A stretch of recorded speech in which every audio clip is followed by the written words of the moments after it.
Good morning, everybody. I want to talk to you about hiring, building teams, bringing on an assistant, building brokerages, things like that. You know, I do a lot of coaching and training with people across the country, realtors across the country. And in the last couple of weeks, I just feel like there's just I don't know if people got the winter blues or what, but a much larger amount of people telling me, not only coaching customers and things like that, but just friends, just having problems with people they hire, or if they bring buyer agents on, they're having trouble. And I just figured I'd talk to you guys about that for a little bit while I'm driving here to Worcester, bright and early on Saturday morning. So, okay, first of all, let's take it in the order in which you should hire people. If you're a very successful realtor, first of all, in my opinion, you should be able to, if you're implementing the proper time management, you should be able to have or do 35 sales a year on your own. Maybe some assistance from your office transactionally, but you really should be able to get to 30 sales on your own before you start hiring someone. I'm seeing a lot of people across the industry that are putting the cart before the horse. They're getting the 15 sales and they're hiring people and then saying, well, why aren't I doing more sales? And in some cases, they're doing less because they're spending their whole damn day worrying about everybody else. So number one, you should really be at about 30 sales before you hire anyone. Number two, first hire should be an admin, administrative assistant. Administrative assistants are, gods in my book. Back when I started in 2004, I had an administrative assistant who's now the VP of all our companies, and she was started with me in 2005, and I want to say we had 2 or 3 administrative assistants before we even got to bringing on what we called in those days a buyer's agent. Sorry, it's kind of dark, but you guys don't need to see me. You just need to hear what I'm saying. So first of all, step one is administrative assistant. That should get you over 50 sales. There's no reason that, or 45-ish sales. A single agent and an administrative assistant, if they're properly managing their time, not doing time-wasting activities, if they're being the doctor and their client is being the patient, not running around all day by the nose, running to wherever the client says, you should be able to sell 45 or 50 homes without any problem with one administrative assistant. And then you should add another administrative assistant. I recommend that. Unless you really hate to show homes for buyers, that would be the exception. But if you don't hate doing that, I think you should have 2 administrative assistants and then go to a buyer's agent if you're trying to build a team. Couple of tips with respect to administrative assistants and buyer agents. No matter who you're hiring, a lot of people say to me, Boston Business Journal was nice enough to do a wonderful article, and it was very gracious of them. They asked me a lot of questions, and not all of them made it in their article, but one of the things they said, Anthony, you have a lot of people that are with you for years, and you have several people on your management team that are either approaching a decade with you or over a decade. Why is that? What do you do differently? And I was fortunate to work with my dad at a young age and watch how he treated employees. And though my dad can be very harsh, and I'm known to be very harsh if people, act in a way they shouldn't, he cares about his people like no boss I've ever seen. And I grew up in that, and I do it the same way. We have over 30 employees and over 200 agents in the company, and when someone's having a personal problem, it affects me, it bothers me, and I go out of my way, whether it's with money or whether it's driving 3 hours to see them face to face, to talk to them, round trip or whatever, making an example. The other thing that I always do is I incentivize all employees. Everyone from our top people in the company to our admins. Okay, so guys, this is a very big nugget. If you're team building, you have to listen to this specifically. Everyone gets an incentive. Even our Saturday receptionist, everyone gets an incentive. And what I mean by that is, we make our salaries sometimes a little bit on the lower side so that we can give people a bonus per closing, a bonus per transaction closed, a bonus per this, a bonus per that, because I want them to care. I recently had a call, and I don't want to say what state, but with the number one broker in a certain state down south. If I say it, it'll give it away who the person was.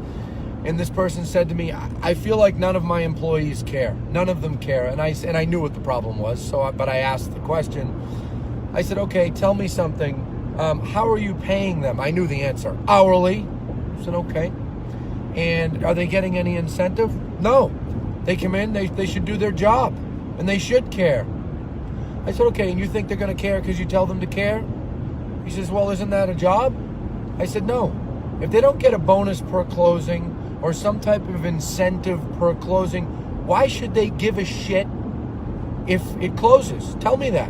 Why should they give a shit? Tell me. He goes, well, I don't know. I guess I never thought of it that way. I said, well, you need to think about it that way, because you want to put your employees in the same boat as you. You want them to care. If something doesn't close, you want them to care. If you have an angry customer, you want them to care. If something falls through, you want them to care. They're not going to care because you tell them to care. Guys, money motivates, but it's not just money. It's putting them in the same boat as you. A deal doesn't close, there's a financial sting to you. You want there to be a slight, not as big as you. You're the owner, you're the boss. You should have the biggest sting. But they shouldn't have as big a sting as you, but it should be something. We've had this model since we started. Sarah, who's, like I said, the vice president of all three of our companies, she has had incentives like that since the beginning. And many of our top people make more money from incentive than from salaries. And then you look at agents, right? Same thing with agents. Too often do I talk to team leaders around the country, both friends and coaching customers, that treat team members like they are beneath them. And look at what I'm doing with my thumb. No human being wants to be under someone's thumb for life. There has to be an upside. They have to see, I don't know if you can see my eyes, they have to see an opportunity. They have to see a path for them. So, in the last year or two, we've had a lot of people join our company from other teams and other brokerages, and many times it hasn't been specifically because of our training or our systems and processes or upside. Well, when I say upside, now I'm convoluting here. Hold on. It hasn't been specifically because of those benefits we provide. It's simply been because they feel with us there is a path to a greater good for them, because we have created a path that they can see. I don't know if I'm being clear enough. Maybe I'm not, but I hope you guys are getting me and following me here. The people have to see there's a path for them to succeed. No one wants to be, or very, very few people, and I don't say this to belittle the position, but because I started in the position, very few want to be a buyer's agent on a team for life. Very few want to be a transaction coordinator on a team for life. And too many team leaders and smaller broker owners think that people are bad if they want an upside. Well, why don't they like that? I feed them business. Yeah, but guys, after 3 or 4 years, they're kind of like, all right, well, what else can I do? That's natural human behavior.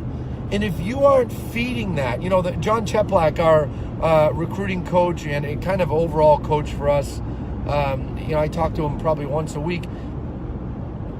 He and I, he talks about how you've got to feed the heart, you've got to feed the mind, not feed the heart, but you've got to feed the mind, and you've got to think about the heart. What does the other person want to do with their life? Do they want to be, when you talk to them like they're going to be a buyer's agent for life, they're not going to stay there. When you pay them like, there's no upside or so little, they're not going to stay. And I have a lot of coaching customers around the country that we've changed their business talking to them about these kinds of things and creating an upside for their agents and making it so that there's a next level for them. If they bring in business of their own, there's a next level. There's more money in it for them. They feel better. So I hope you guys can understand what I'm explaining here. I'm talking about whether it, be employee or agent. We have several agents in the company. We were a team model till 2015, and we made a shift in that year. And it was a hard shift to make to a brokerage model. But I've got a lot of people, probably a dozen agents, not employees. We have a lot more if you count the employees, that have been with me since 2012 and 2013. I'm not special, okay? I'm not. But I've shown them the upside. I've talked to them about how we're in the boat together and we're going to get there together, right? Now we have agents that are coming into the company and saying they're never going to leave. And of course we'll have some leave. That's the nature of the business. But our retention is extremely strong. And that's not simply because of all we have to offer. It's because we're showing them upside. We're not just showing them, but we mean it. We want to get them there. I genuinely, from the bottom of my heart, want every person in our organization to grow their business, to make more money, to have a better life. Because I know that if I help them get that, inevitably I'm going to get that too. Not me first, it's them first. I've forfeited so much personal income over the years because I have invested in other people, taken less money so that they can make a little bit more, so that they can grow up in their position. And if you do that, and you genuinely mean it, and you genuinely feel it, when I get up in the morning, I am genuinely all day thinking about how do I make our agents' lives easier? How do I make the management team might not believe this, how do I make their life easier? How do I support them so that they can do their job even better, our leadership team, and grow our company even more? How do I support our administrative assistants? How do I support our business development folks? How do I support everyone across the organization? Okay? A high tide raises all boats. So when you have trouble in your organization, you've got to look around and say, what am I doing wrong? What should I do differently? I've got a friend of mine, I'm actually excited, I'm going to see him tonight, who is a child psychologist, and he's been working with families for 25 years. Very different type of business. And he told me one time, you know those things in life that people say to you that you never forget it. And he was my wrestling coach in high school. He's a great guy. We talk probably once a week for 20 years. And he told me one time, he said, Anthony, 75% of the houses I go into when they're having problems with their children, it's the parents' fault. And it stuck with me forever. I think of it all the time raising my 4 children. My wife and I openly talk about it. We'll say, wait a second, this continues to happen with this one. What are we doing wrong? What could we do differently? And I treat the company the same way. Of course, there's one-off scenarios where you hire someone that's just not a great person and you realize it and you ask them to leave. Or there's someone that comes into the company and they're just not team players, right? And in our company, we don't allow that. Those people don't last. But when we notice a pattern, 3 and 4 agents bringing up the same thing, 3 and 4 agents feeling emotionally the same way about something in our company, I don't scream and yell and say, oh, they're wrong and they should recognize what they get and this and that. Maybe I have those periodic moments, but I think about, wait a second, they've got a point here. From where they're sitting, how are they feeling in their mind? And how can I solve that? And I genuinely operate like that every single day of my life. With our agents, with our staff, with our management team. And it's not hard for me at all because it comes natural to me. And again, I'm not special. Okay, I was fortunate to grow up in a family business and see my dad treat people this way. And I was very fortunate to be raised by my grandparents, who are the 2 most caring people I've ever met in my life, and they're no longer here. But they were just fanatical about taking care of those around you, more than anyone I've ever seen. They're the best people I ever knew. If I keep talking about them, I'll cry, so I won't. But it's true. And, they instilled a lot of that in me, and I do that in my company. And guess what, guys? It starts at the top and it trickles down. We have managers that lose sleep if we have agents that are having a hard time. Literally lose sleep. call me, I'm worried about so-and-so, they're having a hard time, or we have a staff member that's got a personal problem. Maybe it's divorce or separation or money problems. Managers are freaking out. What's going on? How are we going to get behind this person? You know what I mean? So people need to think about that a lot, and you've got to really think about this when you're growing your organization, because guys, it's not about you first. It's about the people first. You put them before you, you will grow up with them after. And, you know, I've done that across my business. And we're not perfect, okay? Every day, you know, I did a video 2 weeks ago about how don't wait for perfect to improve things. And I said, you know, I named every area of the company, and I said every area is not perfect, but we're always striving to get it there. So, all right, guys, that's enough ranting. I'm heading out to Worcester. We have to, we finished the building a year ago. Now we're finishing the other side of the basement because we're expanding so much there. We have so many wonderful people there. It's just been fantastic.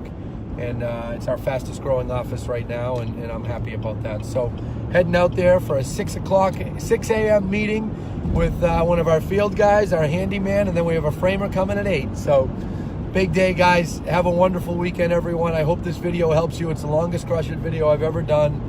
And I hope for those of you that are looking to team build and, you know, who to hire, when to hire, I hope that gives you a glimpse of how you should go about it, as I talked about at the beginning of the video.